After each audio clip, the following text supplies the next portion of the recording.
నకిలీ మద్యం కేసులో అరెస్ట్ అయిన వైసీపీ నేత మాజీ మంత్రి జోగి రమేష్ కు న్యాయస్థానం రిమాండ్ విధించింది. ఈ నెల 13 వరకు ఆయనకు రిమాండ్ విధిస్తూ న్యాయమూర్తి తీర్పిచ్చారు. రమేష్ తో పాటు ఆయన సోదరుడు జోగి రాముకు కూడా రిమాండ్ విధించడంతో సోదరులిద్దరిని పోలీసులు విజయవాడ జైలుకి తరలించారు. ఇక ఎన్టీఆర్ జిల్లా ఇబ్రహీంపట్నంలోని ఆదివారం ఉదయం జోగి రమేష్ను సిట్ అధికారులు అదుపులోకి తీసుకున్నారు. తూర్పు ఎక్సైజ్ శాఖ కార్యాలయంలో ఆయనను సుమారు 12 గంటల పాటు సుదీర్ఘంగా విచారించారు. ఈ కేసులో ప్రధాన నిందితుడిగా ఉన్న జనార్దన్ రావుతో ఉన్న సంబంధాలపై అధికారులు ఆరా తీశారు. రమేష్ను ఆయన సోదరుడు రామును వేరువేరుగా సిట్ అధికారులు ప్రశ్నిస్తున్నారు. ఇక విచారణ అనంతరం వైద్య పరీక్షలు పూర్తి చేసి సోదరులిద్దరిని అర్ధరాత్రి దాటిన తర్వాత న్యాయమూర్తి ఎదుట హాజరుపరిచారు. రాత్రిపూట వాదనలు కొనసాగి తెల్లవారుజామున 5 గంటల సమయంలో న్యాయమూర్తి రిమాండ్ విధిస్తూ తీర్పు వెలువరించారు. దీంతో పోలీసులు వారిని విజయవాడ జైలుకు తరలించారు. ఇక ఇదే అంశానికి సంబంధించి మరింత సమాచారం అందించడానికి మా ప్రతినిధి సుబ్బు ఫోన్ లైన్లో ఉన్నారు.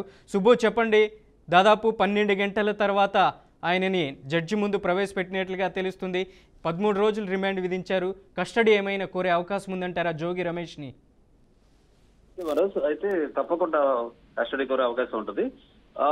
జోగి రమేష్ నిన్న ఉదయం 9 గంటలకు అరెస్ట్ చేసినప్పటి నుంచి నేరుగా ఇబ్రహీంపట్నం నుంచి విజయవాడ గురునానక్ కాలనీలోని ఈస్ట్ ఎక్సైజ్ కార్యాలయానికి తీసుకొచ్చారు. అప్పటి నుంచి ఉదయం 9 గంటల నుంచి రాత్రి 10 గంటల వరకు దాదాపుగా 13 గంటల పాటు సుదీర్ఘ విచారణ అయితే కొనసాగింది.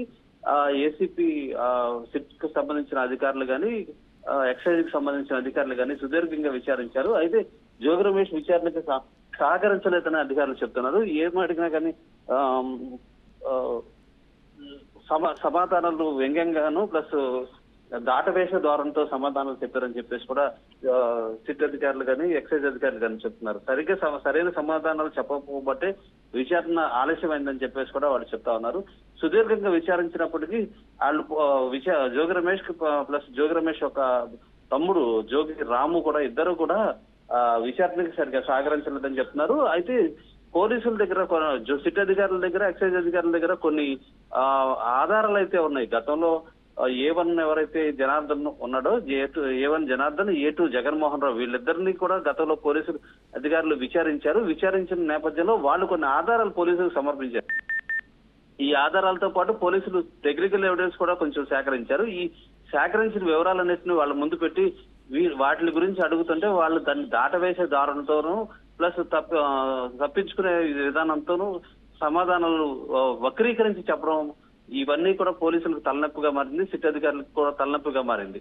ఈ నేపథ్యంలో సరైన సమాధానాలు రాబట్టకపోబట్టే విచారణ సుదీర్ఘంగా జరిగిందని చెప్పి విచారణలో సరిగ్గా సహకరించలేదని చెప్పేసి పోలీసు అధికారులు చెప్తున్నారు. అయితే ఈ రాత్రి 10 గంటల తర్వాత జోగి రమేష్ ని గవర్నమెంట్ హాస్పిటల్ తీసుకెళ్లి అక్కడ వైద్య పరీక్షలు నిర్వహించే క్రమంలో జోగి రమేష్ కు సంబంధించిన అనుచరులు కావచ్చు, కొంతమంది వైసీపీ కార్యకర్తలు కావచ్చు హాస్పిటల్లోకి చొచ్చుకొచ్చే ప్రయత్నం చేశారు. ఈ నేపథ్యంలో పోలీసులకును వైసీపీ కార్యకర్తలకు ఒక చిన్నపాటి వాగ్వివాదం అయితే జరిగింది. ఈ వాగ్వివాదం తోపులాట్లో హాస్పిటల్ కి సంబంధించిన కొన్ని అద్దాలు కూడా ధ్వంసమైనట్టుగా తెలుసు. మన విజువల్స్ లో కూడా చూడవచ్చు, కొన్ని అద్దాలు కూడా ధ్వంసమైనాయి అక్కడ. దాంతో పోలీసులు దురుసుగా వ్యవహరించారని చెప్పి జోగి రమేష్ కి సంబంధించిన కొంతమంది కార్యకర్తలు అభిమానులు అక్కడ హాస్పిటల్ దగ్గర బైఠాయించి ముఖ్యమంత్రికిను కూటమి ప్రభుత్వానికి వ్యతిరేకంగా నినాదాలు చేశారు. పోలీసులు కూడా వ్యతిరేకంగా నినాదాలు చేశారు. దీంతో అధికారులు అక్కడి నుంచి వచ్చి వాళ్ళని సర్దిపుచ్చే ప్రయత్నం అయితే చేశారు. సర్దిపుచ్చే ప్రయత్నం చేసి వాళ్ళందరినీ అక్కడి నుంచి కొంచెం కంట్రోల్ చేసి పక్క తీసుకెళ్లారు. ఆ తర్వాత గవర్నమెంట్ హాస్పిటల్లో వైద్య పరీక్షలు ముగిసిన తర్వాత జోగి రమేష్ ని మెజిస్ట్రేట్ ముందు హాజరుపరచడం జరిగింది. అయితే మెజిస్ట్రేట్ ముందు హాజరుపరిచిన తర్వాత ఇరు వర్గాలకు సంబంధించిన ప్రభుత్వానికి సంబంధించిన లాయర్లు ప్లస్ జోగి రమేష్ కు సంబంధించిన పర్సనల్ లాయర్లు కూడా మెజిస్ట్రేట్ కు వాదనలు వినిపించారు. సుదీర్ఘంగా వాదనలు వినిపించిన తర్వాత తెల్లవారుజామున జోగి రమేష్ కు ఈ నెల 13 వరకు రిమాండ్ విధిస్తూ మెజిస్ట్రేట్ ఉత్తర్వులు జారీ చేశారు. ఆ తర్వాత ఆయన్ని జైలుకి అయితే తరలించారు. అయితే ఈ మొత్తం ఎపిసోడ్ మొత్తంలో చూసుకుంటే పోలీసులు జోగి రమేష్ ని అరెస్ట్ చేసిన తర్వాత విచారణకు తీసుకొచ్చారు. విచారణలో జోగి రమేష్ ప్రతి దానిలోనూ తాను నిర్దోషిని, తనకేం సంబంధం లేదని చెప్పేసి చెప్పుకుంటూ వచ్చారు. జోగి రమేష్ కి సంబంధించిన అనుచరులు ప్లస్ కార్యకర్తలు, వైసీపీ కార్యకర్తలు కూడా పెద్ద ఎత్తున ఈస్ట్ ఎక్సైజ్ కార్యాలయం ఏదైతే ఉంది అక్కడికి వచ్చి నిరసనలు చేయటం ప్లస్ ఆయనకు మద్దతుగా అక్కడ నిలబడటం కూడా జరిగింది. చాలా ఉదయం నుంచి సాయంత్రం వరకు ఈ ఎపిసోడ్ కొనసాగింది. టోటల్ గా ఈ ఎపిసోడ్ మొత్తం కోర్టులో సుఖాంతమైంది. ప్లస్ దీని ఇంకొకటి ఏంటంటే ఈ జోగి రమేష్ విచారణకి సరిగ్గా సహకరించకపోవడంతో పోలీసులు ఈ రోజు ఆయన విచారణకి తీసుకోవాలని చెప్పేసి నిర్ణయించుకున్నారు. దీనికి సంబంధించి కోర్టులో కూడా పిటిషన్ వేసే అవకాశం ఉంది. అయితే జోగి రమేష్ కూడా గతంలో హైకోర్టును ఆశ్రయించారు. ఈ లిక్కర్ కేసు తన మీద అక్రమంగా తనని దీనిలో ఇన్వాల్వ్ చేసే అవకాశాలు కనిపిస్తున్నాయి. దీనిపైన సిబిఐ విచారణ చేయాలని చెప్పేసి జోగి రమేష్ గతంలో కూడా హైకోర్టులో పిటిషన్ ఈ రోజు విచారణకు వచ్చే అవకాశం కూడా ఉంది. దాని మీద హైకోర్టు ఏమంటుందో కూడా చూడాల్సిన అవసరం అయితే ఉంది. టోటల్ గా జోగి రమేష్ ని పోలీసులు విచారణకు అయితే తీసుకునే అవకాశం ఉంది. ఎందుకంటే ఆదివారం జరిగిన విచారణలో జోగి రమేష్ చాలా వరకు పోలీసులు అడిగిన సమాధానాలను దాటవేసే ప్రయత్నం చేశారు. పోలీసులు విచారణకు టోటల్ గా సహకరించలేదు. దీని కారణంగా పోలీసులు కొన్ని నిజాలు అంటే జనార్దన్ దగ్గర తీసుకున్న కొన్ని ఆధారాలకు సంబంధించి జోగి రమేష్ దగ్గర ఒక క్లారిటీ తీసుకోవాల్సిన అవసరం ఉంది. ఈ నేపథ్యంలోనే జోగి రమేష్ ని మళ్ళీ విచారణకు తీసుకుని విచారించే అవకాశం ఉంది. జోగి రమేష్ తో పాటు జోగి రామును కూడా విచారణకు తీసుకునే అవకాశం అయితే ఉంటుంది. టోటల్ గా పోలీసులు దీని మీద కోర్టులో పిటిషన్ వేస్తారని చెప్పేసి పోలీసు వర్గాలు అయితే చెప్తా ఉన్నాయి. జోగి రమేష్ ని మళ్ళీ విచారణకు తీసుకుంటే గానీ ఒక క్లారిటీ వచ్చే అవకాశం అయితే కనిపించట్లేదని చెప్పేసి పోలీసు అధికారులు ఉన్నతాధికారులు ఒక వాదన అయితే వస్తా ఉంది. మనోజ్, సుబ్బు, అలాగే ప్రధానంగా చూసుకుంటే జోగి రమేష్ వర్సన్ జనార్దన్ రావు ఎవరో నాకు తెలియదు అనేసి జోగి రమేష్ ప్రధానంగా చెప్తున్నారు. కానీ వాళ్ళిద్దరి మధ్య 2013 నుంచే సత్సంబంధాలు ఉన్నాయి. ఏదైతే అక్కడ ఉన్నటువంటి స్వర్ణ బార్ కావచ్చు, ఫెర్రీ బార్లో వాళ్ళ లావాదేవీలు కానీ ట్రాన్సాక్షన్స్ కానీ సిట్ అధికారులు కూడా ముందర పెట్టినటువంటి పరిస్థితి ఉంది.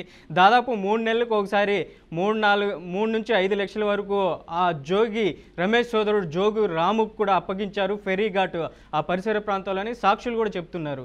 ఎలా చూడొచ్చు అంటారు? ఇవే ప్రధాన సాక్ష్యం అనుకోవచ్చా?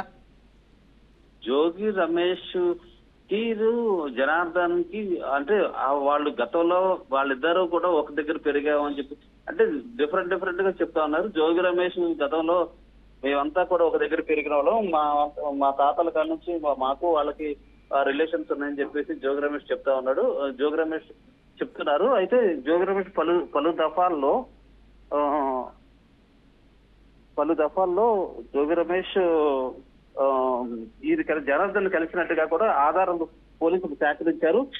అంతేకాకుండా జనార్దన్ విదేశాలకు వెళ్లే ముందు కూడా జోగి రమేష్ ని కలిశారు, ఆఫ్రికా వెళ్లే ముందు కూడా జోగి రమేష్ ని కలిశారని చెప్పేసి జనార్దన్ పలు దఫాలుగా చెప్పడం జరిగింది. దాంతో పాటు జోగి రమేష్ జనార్దన్ కలిసి ఉన్న సీసీ ఫుటేజ్లను కూడా పోలీసులు సేకరించారు. సీసీ ఫుటేజ్లతో పాటు గతంలో మనం చూసుకున్నట్టయితే జోగి రమేష్ తో పాటు జనార్దన్ చేసిన చాటింగ్ కూడా బయటకు వచ్చింది. ఈ టెక్నికల్ ఎవిడెన్స్ అన్ని పోలీసులు సేకరించారు. జనార్దన్ తో తనకు సంబంధం లేదని చెప్పడంలో అర్థం లేదు. అయితే పోలీసులు టెక్నికల్ ఎవిడెన్స్ తీసుకున్నారు. అంతేకాకుండా జోగి రమేష్ డైరెక్ట్ ఇన్వాల్వ్మెంట్ లేకపోయినా జోగి రాము జనార్దన్ తో టచ్ లో ఉన్నారు. ఈ నకిలీ మద్యానికి సంబంధించి వచ్చిన లావాదేవీలు జోగి రామునే నిర్వహించారని చెప్పేసి కూడా పోలీసులు విచారణలో తేలింది. 2022 నుంచి కూడా జోగి రమేష్ జనార్దన్ కలిసి మద్యానికి సంబంధించిన యూనిట్లు పెట్టడం, దానికి సంబంధించి మార్కెటింగ్ చేయడం, దానికి సంబంధించి ఇబ్రహీంపట్నంలోనే ఒక గోడౌన్ తీసుకుంటాం, ఒక యూనిట్ కూడా ఇబ్రహీంపట్నంలో పెట్టడం, ఫెర్రీలో జోగి రమేష్ కి సంబంధించి ఒక బార్ అండ్ రెస్టారెంట్ ఉండడం, ఆ బార్ అండ్ రెస్టారెంట్ లో కూడా ఈ మద్యానికి సంబంధించి అమ్మకాలు జరిగినాయని చెప్పేసి కూడా మనకి కొన్ని విచారణలో జరిగింది. జోగి రమేష్ కి సంబంధించి వ్యాపారాలు దాదాపుగా ఇబ్రహీంపట్నం, ఆ ఫెర్రీ ఆ ప్రాంతాల్లో లిక్కర్ కి సంబంధించిన లావాదేవీలు జరిగినట్టుగా కూడా పోలీసులు గుర్తించారు. ఈ మొత్తం మీద జోగి రమేష్ కి జనార్దన్ కి ఉన్న సంబంధాలను పోలీసులు ఇప్పటికే కొన్ని ఆధారాలు ఏదైతే డాక్యుమెంటల్ ఎవిడెన్స్ కావచ్చు, లేకపోతే టెక్నికల్ ఎవిడెన్స్ కావచ్చు, వీటన్నిటిని ఇప్పటికే సేకరించారు పోలీసు అంతా.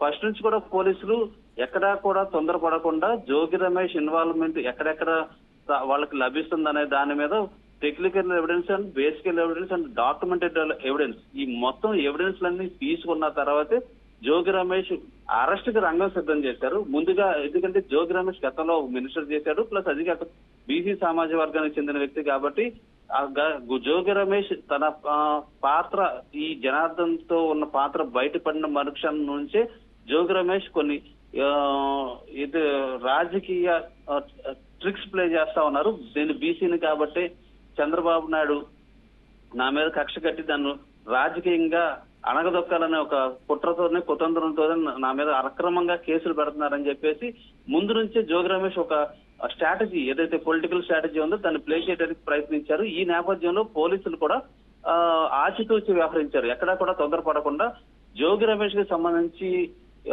జోక్యం దీనిలో ఎక్కడెక్కడ ఇన్వాల్వ్మెంట్ ఉన్నదా అన్న దాని మీద పూర్తిగా వాళ్ళు దృష్టి సారించారు. వాళ్ళకి కావాల్సిన డాక్యుమెంటల్ ఎవిడెన్స్ కావచ్చు, టెక్నికల్ ఎవిడెన్స్ కావచ్చు, ఈ పూర్తిగా వచ్చిన తర్వాతే ఆయన అరెస్ట్ చేయడానికి ముందుకు వచ్చారని కూడా చెప్పుకోవచ్చు Manoj. Right Subbu, thank you for the updates.